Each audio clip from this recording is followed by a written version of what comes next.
Kali ini gue akan membahas alur cerita film Inside Man. So, check it out. Seorang pria bernama Dalton Russell duduk di dalam sebuah sel dan menceritakan bagaimana dia telah melakukan perampokan yang sempurna. Dan ini ceritanya. Nah, di New York, sekelompok perampok bertopeng, berpakaian seperti tukang cat, dan menggunakan varian nama Steve sebagai alias, menguasai Bank Manhattan Trust dan menyandra para pengunjung dan juga karyawan. Mereka kemudian membagi sandera menjadi beberapa kelompok dan menahan mereka di ruangan yang berbeda. Mereka juga memaksa para sandera untuk mengenakan pakaian tukang cat yang sama dengan milik para perampok. Nah, para perampok menggilir sandera di antara berbagai ruangan dan sesekali memasukkan diri mereka sendiri secara diam-diam ke kelompok para sandera untuk membuat para sandera yang asli bingung akan siapa perampok yang sebenarnya. Salah satu perampok kemudian membutakan CCTV bank dengan lampu infrared. Seorang polisi diberitahu kalau ada asap datang dari bank dan polisi tersebut pun langsung melapor. Gak lama kemudian polisi mengepung bank dan detektif Kit Frazier dan Bill Mitchell bertanggung jawab atas kasus perampokan tersebut. Kapten polisi yang bernama Darius juga ikut menyelidiki kasus tersebut. Nah, Russell, pemimpin perampok, meminta sebuah pesawat dan 2 bus untuk mereka kabur. Mereka juga kemudian meminta makanan buat 50 sandera dan polisi pun memberi mereka pizza yang kotaknya dipasangkan alat pendengar rahasia. Para perampok mengetahui tentang alat pendengar, jadi mereka menyetel rekaman suara dengan bahasa yang tidak para polisi mengerti.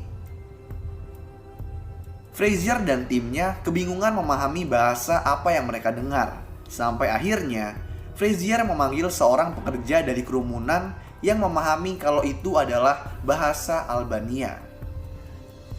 Mereka kemudian mengetahui kalau rekaman tersebut merupakan pidato dari Presiden Albania, Enver Hoxha, yang sudah meninggal. Di sisi lain, ketika Arthur Case, ketua dewan direksi dan pendiri bank tersebut mengetahui perampokan yang terjadi, dia menyewa pengacara yang sering memecahkan banyak kasus, bernama Madeleine White. Arthur berkata kepada White kalau ada sebuah kotak deposit nomor 392 di banknya yang isinya sangat berharga, sehingga si Arthur ini juga gak mau semua orang tahu isi kotak tersebut. Bahkan White pun juga gak dikasih tahu. White pergi ke TKP dan meminta berbicara face to face dengan Russell yang mengizinkannya memasuki bank dan memeriksa isi kotak deposit nomor 392 yang isinya ada dokumen dari Nazi Jerman. Russell di sini memberitahu White kalau Arthur membuat Bank Manhattan Trust ini dengan uang yang dia terima dari Nazi yang mengakibatkan kematian banyak orang Yahudi selama Perang Dunia Kedua. White kemudian memberitahu Russell kalau Arthur akan memberinya uang yang banyak jika dia memberikan isi kotak tersebut. Tetapi Russell nggak mau. Sudah mulai lelah dengan kasus ini, Frazier menyiapkan pesawat dan 2 bus sesuai keinginan Russell. Tetapi sebelumnya, dia meminta Russell untuk membiarkannya masuk untuk memeriksa para sandera sebelum membiarkan para perampok pergi. Dan Russell pun membawanya berkeliling bank. Di dalam bank, Frazier sempat bercakap-cakap dengan Russell, yang akhirnya Frazier memberitahu kalau dia adalah orang miskin. Bahkan, dia belum bisa ngasih cincin kawin ke istrinya. Russell menanyakan apakah dia sayang sama istrinya. Frazier pun menjawab iya. Setelah berkeliling bank dan ingin kembali keluar, Frazier tiba-tiba menyerang Russell, tetapi dihentikan oleh perampok lainnya. Setelah diperbolehkan kembali keluar, Frazier menjelaskan kepada timnya kalau dia sengaja berusaha memprovokasi Russell dan mengambil kesimpulan kalau Russell bukanlah pembunuh. Namun hal ini tampaknya tidak terbukti ketika para perampok sengaja memperlihatkan kepada Frazier dan timnya mereka menembak kepala salah satu sandera yang ditutupi kain. Eksekusi sandera tersebut mendorong tim unit layanan darurat untuk bertindak. Mereka berencana untuk menyerbu bank dan menggunakan peluru karet untuk melumpuhkan para perampok.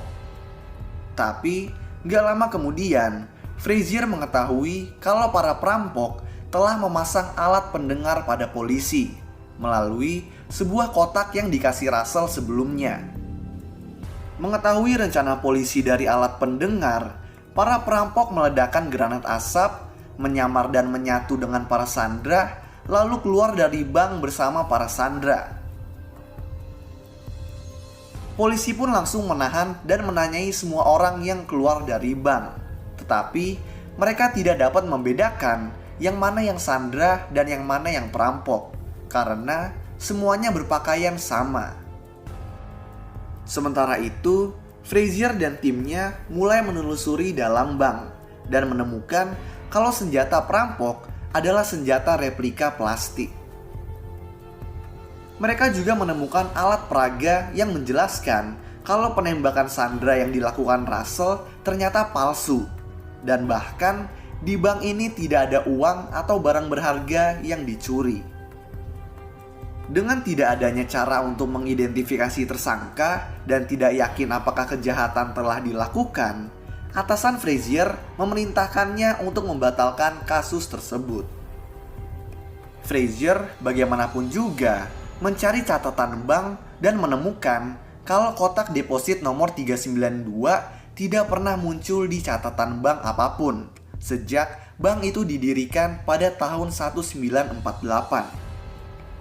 Dia pun akhirnya memperoleh surat perintah penggeledahan untuk menyelidikinya.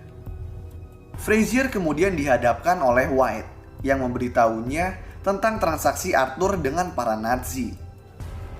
White mencoba membujuk Frazier untuk menghentikan penyelidikannya, tetapi Frazier menolak dan memutar rekaman yang diam-diam dia rekam ketika mereka berdua berbicara.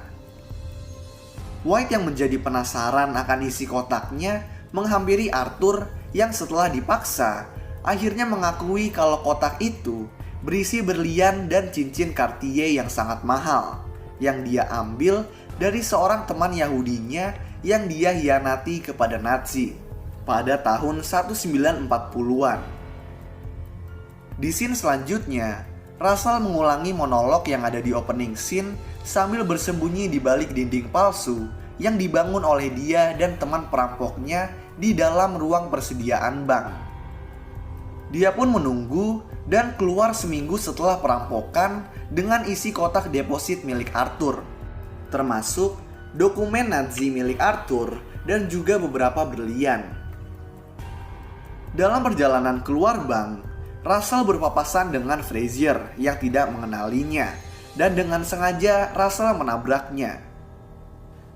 Russell pun keluar dari bank dan memasuki sebuah van yang berisi teman-teman perampoknya yang beberapa di antaranya telah diinterogasi oleh polisi dan lolos.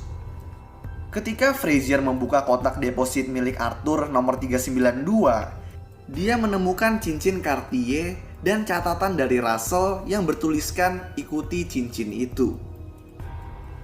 Frazier pun akhirnya menemui Arthur dan mendesak White untuk menghubungi kantor masalah kejahatan perang di Departemen Luar Negeri tentang kejahatan perang yang dilakukan oleh Arthur. Frazier dan Mitchell pun senang telah menyelesaikan kasus tersebut. Nah, di rumah Frazier bertemu dengan istrinya dan menemukan sebuah berlian di kantongnya. Frazier kemudian menyadari kalau Russell lah yang menyelipkan berlian ke dalam kantongnya ketika mereka bertabrakan saat di bank. Lalu Frazier pun tersenyum akan kebaikan Russell. Lalu film pun selesai. So, itulah alur cerita film Inside Man. Kalau kalian punya rekomendasi film lain yang mau gue jelasin alur ceritanya, kalian bisa tulis di kolom komentar di bawah.